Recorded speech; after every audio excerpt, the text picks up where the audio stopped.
કદાચ મોટી બાના મન મગજ અને લાગણી ઉપર બહુ ભાર આવી ગયો. ભૂલને ગુનો સમજી બેઠેલા મોટી બાને એવું લાગ્યું કે બધું ઠીક કરી દેશે. આપણે જે ઉદ્દેશ્યથી આ બધું કર્યું હતું ને એ તો થઈ ગયો, પણ શું સરગમ? પણ આનું કોઈ ખરાબ પરિણામ ના આવે તો સારું. મને એ જ વાતનો ડર લાગી રહ્યો છે. સરગમ, તું ચિંતા નહીં કર. હંમેશા પોઝિટિવ વિચારવાવાળી વ્યક્તિ આજે નેગેટિવ બોલી રહી છે. તો શું કરવા આંટી? કારણ કે આમાં કંઈ જ કહી શકાય એમ નથી. કુંદન નહીં જાગે ત્યાં સુધી હું અહીંથી નહીં જાઉં. ના બાપુજી, તમે અને ધ્વનિ જઈને આરામ કરો. ના, હું પણ અહીં જ રહીશ. ધ્વનિ પ્લીઝ, તું અને બાપુજી જઈને આરામ કરો, અમે છીએ ને. હા બાપુજી, હું છું ને સરગમ સાથે. ધ્વનિ, તું બાપુજીને લઈ જા. ઠીક છે આંટી. બાપુજી ચાલો.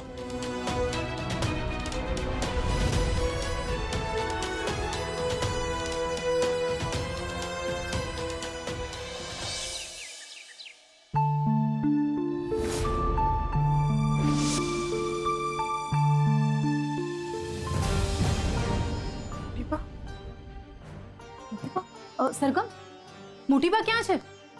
સરગમ,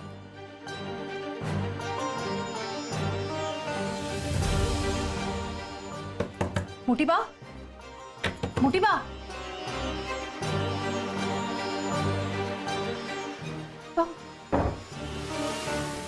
સરગમ, સરગમ, સરગમ. શું થયું વીરા આંટી? સરગમ, મોટી બા નથી મળી રહ્યા. શું? મોટી બા ક્યાં જતા રહ્યા છે? સરગમ, બહાર જઈને જોઈએ. હા. મોટી બા, મોટી બા, મોટી બા, મોટી બા, મોટી બા, મોટી બા, ધ્વનિત, મોટી બા.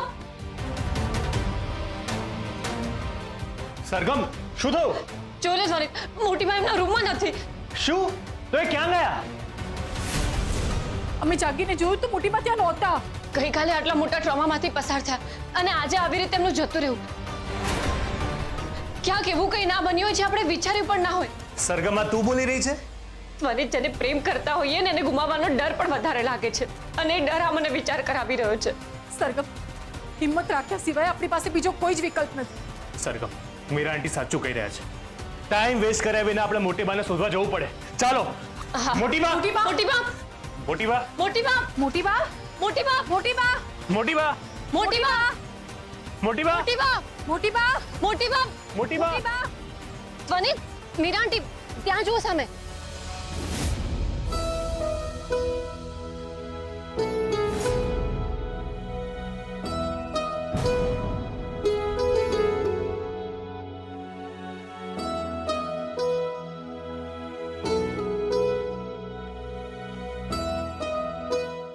હાશ, મોટી બા મળી ગયા. ભગવાનનો ખૂબ ખૂબ આભાર. જો મોટી બા કુંદન નિવાસનું બોર્ડ સરખું કરી રહ્યા છે. મનમાં તો ખૂબ જ ચિંતા થવા લાગી હતી. એક મિનિટ, કોઈ કંઈ ના બોલતા, આપણે ત્યાં જઈને જોઈએ. ઓકે.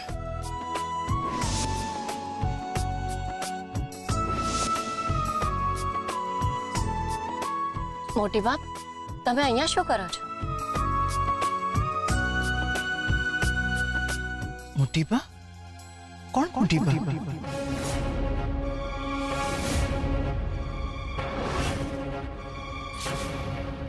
એ મોટી બા જે આ ઘરનો આધાર છે, અમારી ઓળખ છે. એ મોટી બા જેમણે પોતે ત્યાગ અને બલિદાન આપીને આ ઘરના સંતાનોમાં સંસ્કારોનું સિંચન કર્યું છે.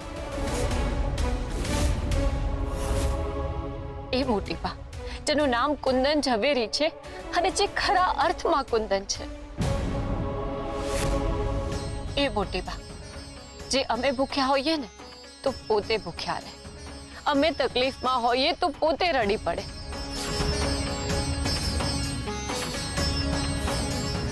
જેમના સુખ અને દુઃખ અમારા પર જ આધાર રાખે છે. એ મોટી બા જેમના માટે ન્યાય સર્વોપરી છે, જે પક્ષપાત નથી કરતા. એ મોટી બા જે સમય આવ્યે પોતાના સંતાનોને પણ સજા કરી શકે છે અને સમય આવ્યે પોતાના સંતાનો માટે લડી પણ શકે છે.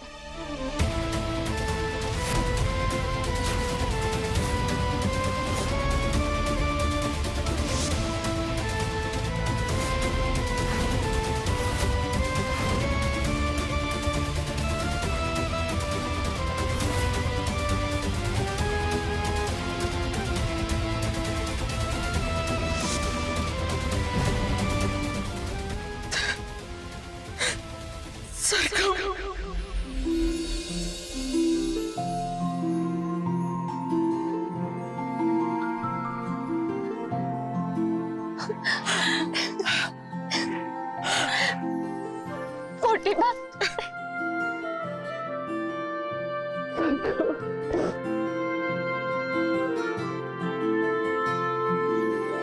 મોટી બા, મીરા वो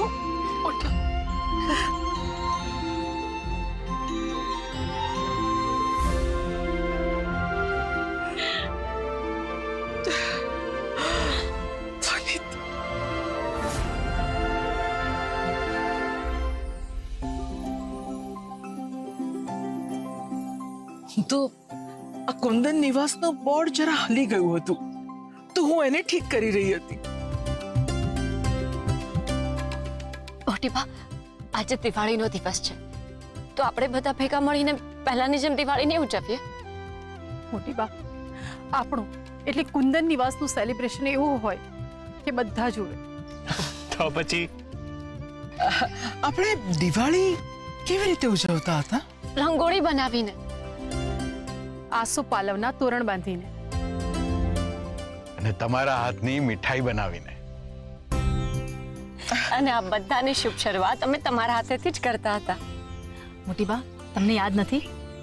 યાદ કરો, તમારા હાથની બનાવેલી મીઠાઈ તો વર્લ્ડની શ્રેષ્ઠ મીઠાઈ હોય છે.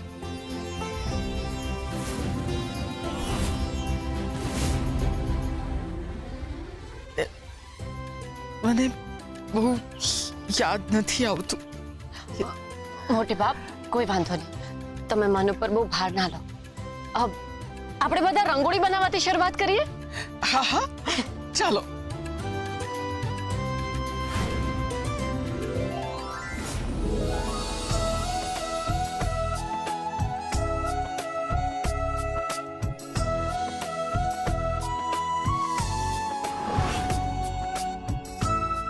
બોલ ને સરગમ, પહેલા હું શું શું કરતી હતી? મોટી બા, તમે નીતિ નિયમ અને પરંપરાના બહુ જ આગ્રહી છો, એટલે કશું જ નીતિ નિયમ વગરનું હોય ને તો તમને ના ગમે. બહારનું જમવાનું તમને ના ગમે.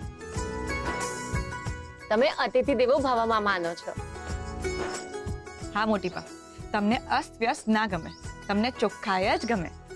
અને અમારા કામમાં કંઈ પણ આમ તેમ હોય ને તો તમે અમને તરત સમજાવો, અમને સુધારો. તમે તમારી બધી જ વહુઓને દીકરીઓ જ ગણે છે અને તમારી વહુ તમારા નામથી ઓળખાય છે. મોટી બાની મોટી વહુ અને મોટી બાની નાની વહુ. મોટી બાની નાની વહુ એટલે સરગમ, તું મારી નાની વહુ છે ને?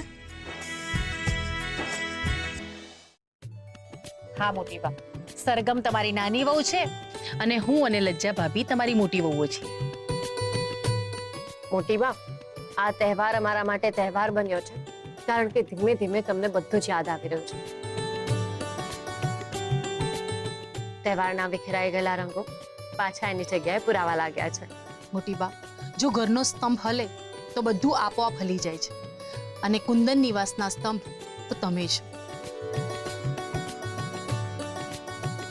ખબર નહીં બધું યાદ ક્યારે આવશે મને. યાદ આવશે મોટી બા.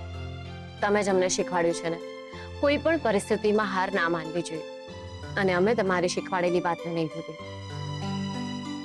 વડીલોની શીખ એ તો સંતાનો માટે વરદાન છે મોટી બા.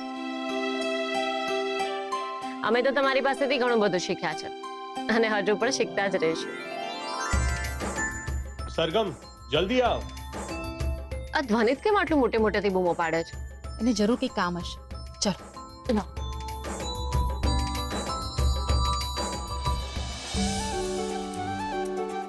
મોટી બા.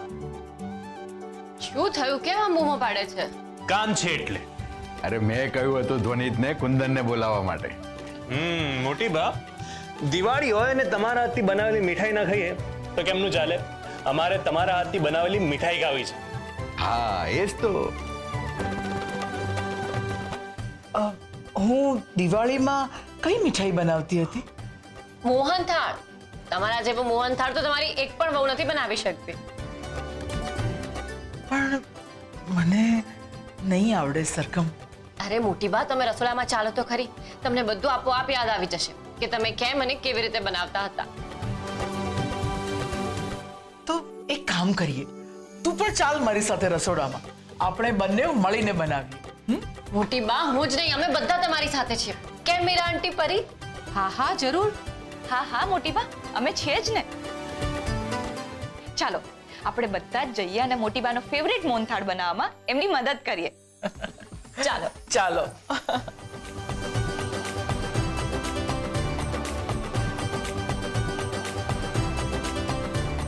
મને લાગે છે કે જે રીતે મોટીબાને યાદ આવી રહ્યું છે, જો એમને એમની પદ્ધતિ પણ યાદ આવી જાય કે કેવી રીતે મોહનથાળ બનાવતા હતા તો બહુ જ સારી વાત છે. પ્લીઝ કૃષ્ણ, મદદ કરજે.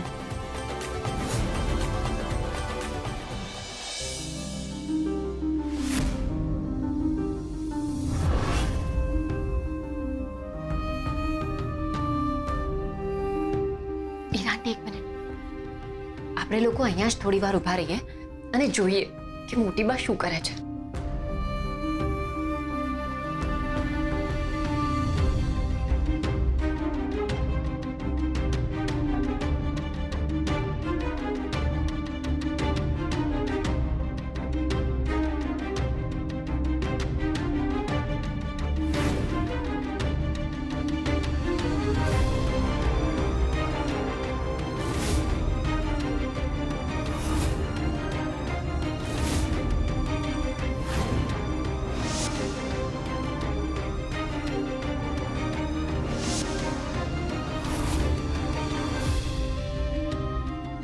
જુઓ તો ખરી મોટી બા કેવું બધું શોધી રહ્યા છે.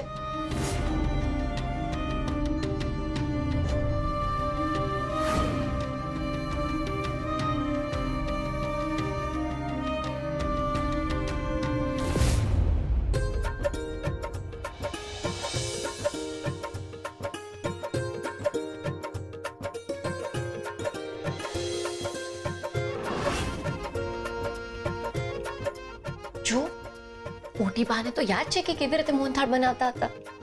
હું પણ એ જ જોઈ રહી છું સરગમ. મને તો બહુ જ ખુશી થઈ રહી છે. બસ આવી જ રીતે મોટી બાને બધું જ યાદ આવી જાય અને મોટી બા બની જાય તો સારું. અત્યારે એટલી ખુશી થઈ રહી છે, ત્યારે કેટલી ખુશી થશે.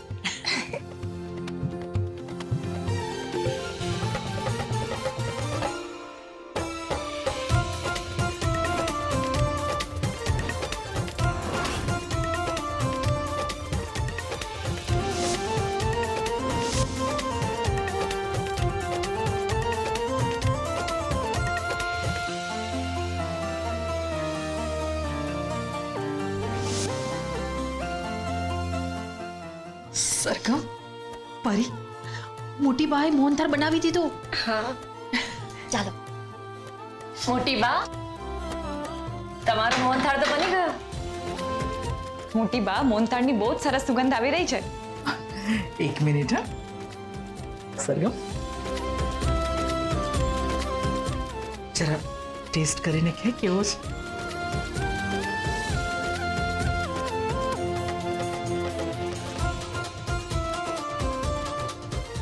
બહુ જ સુપર બન્યો છે. ચાલો બહાર જઈએ, બહાર બધા રાહ જોઈને બેઠા છે ને. હા હા હા, ચાલો.